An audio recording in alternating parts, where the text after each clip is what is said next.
बेनिफिशरीच्या खात्यामध्ये जातात।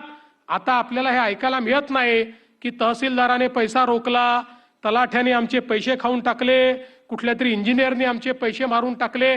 आता हे होत नाही, थेट लोकांच्या खात्यामध्ये पैसे जायला लागले आणि भारतातल्या डिलिव्हरी सिस्टीमला एक प्रकारे नवीन रूप देऊन या देशातला ग्रासरूटचा जो भ्रष्टाचार होता तो समाप्त करण्याचं काम हे मोदीजींनी या ठिकाणी केलं। खरं म्हणजे मी एक एक विषय सांगत राहिलो तर अख्खी रात्र मी याच्यावर भाषण करू शकेन, पण मला असं वाटतं की एका क्षेत्राकडे अजून आपण लक्ष दिलं पाहिजे, ते म्हणजे फॉरेन पॉलिसी आणि डिफेन्स। एक नवीन भारत आपण पाहतोय जो कोणाच्याही दबावात येत नाही। आपण पाहिलं अलीकडच्या काळामध्ये ट्रेड ही वेपनाइज होते। आपण बघितलं भारतावर वेगवेगळ्या प्रकारचे ट्रेड बॅरियर्स टाकले, पण ट्रेड बॅरियर्स टाकल्यानंतर भारत याचक म्हणून गेला नाही। भारताने विनंती केली नाही की तुम्ही ट्रेड बॅरियर्स उचला। भारताने सांगितलं ट्रेड ट्रीटी होईल, पण ती होत असताना आमच्या शेतकऱ्याचं हित हे जर त्या ट्रेड ट्रीटीमध्ये असेल तर आम्ही त्या ठिकाणी तो करार करू।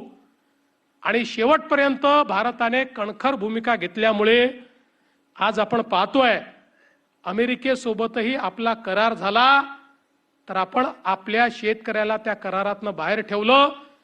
अमेरिकेमधला सबसिडाइज माल हा भारतामध्ये बॅरियर फ्री येऊ शकत नाही, अशा पद्धतीनं त्या ठिकाणी त्या करारामध्ये आपण नमूद केलं आणि आपल्या शेतकऱ्यांना आज त्या ठिकाणी इन्सुलेट करण्याचं काम केलं।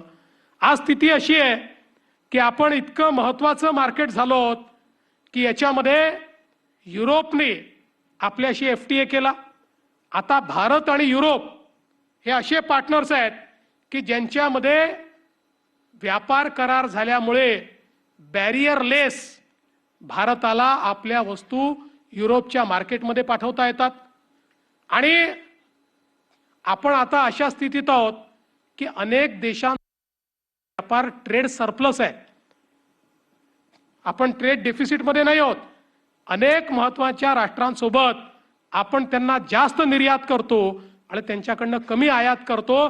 अशा पद्धतीनं आज आपली रचना झाली आहे। ऑस्ट्रेलिया सोबत आपण एफटीए केला, वेगवेगळ्या देशांसोबत हा एफटीए केल्यामुळे आता एक मोठी बृहद अशा प्रकारची बाजारपेठ आपल्या टर्म्सवर, भारताच्या टर्म्सवर भारताला मिळाली।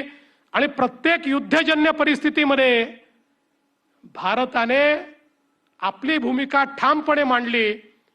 कोणाचीही बाजू न घेता भारताने त्या ठिकाणी आपली कणखर भूमिका मांडत असताना जगात आता अशी पोझिशन करून ठेवली आहे की जगातले सगळे जे लीडर्स आहेत हे असं म्हणतात की आम्हाला भारतासोबत मैत्री ठेवायची आहे।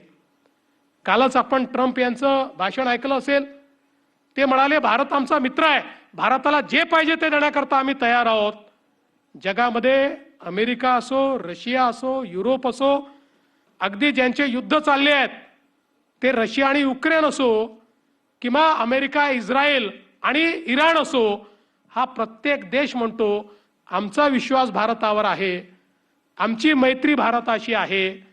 आणि आजच मी एका फोरमच्या काही लोकांशी बोलत होतो, त्या फोरममध्ये देशातले काही उद्योगपती होते। ते सगळे उद्योगपती म्हणत होते की आज उद्या जेव्हाही हा वॉर समाप्त होईल त्यावेळी भारत इतक्या युनिक पोझिशनमध्ये आहे, भारताने या सगळ्या परिस्थितीमध्ये जी भूमिका घेतलेली आहे त्या भूमिकेमुळे आता एकदा वॉर जेव्हा स्टॉप होईल त्यानंतरचा जो काही इकॉनॉमिक राईज आहे त्याच्यामध्ये भारताला अत्यंत प्रमुख भूमिका मिळेल। मला असं वाटतं की ही जी एक कणखर अशा प्रकारची भूमिका आणि भूमिका दाखवत असताना ऑपरेशन सिंदूर सारखं ऑपरेशन की ज्याच्यामध्ये भारताने आपली सामरिक शक्ती ही दाखवून दिली। कारण आपल्याला माहिती आहे भारत केवळ पाकिस्तानशी युद्ध लढत नव्हता, भारत हा एक प्रकारे चीनशीही सुडो वॉर लढत होता। कारण पाकिस्तानला शस्त्रास्त्र आणि सगळ्या प्रकारची लॉजिस्टिकल मदत ही चायना देत होतं। सगळा त्या ठिकाणी खर्च जो काही असेल त्यामध्ये आपल्याला कल्पना आहे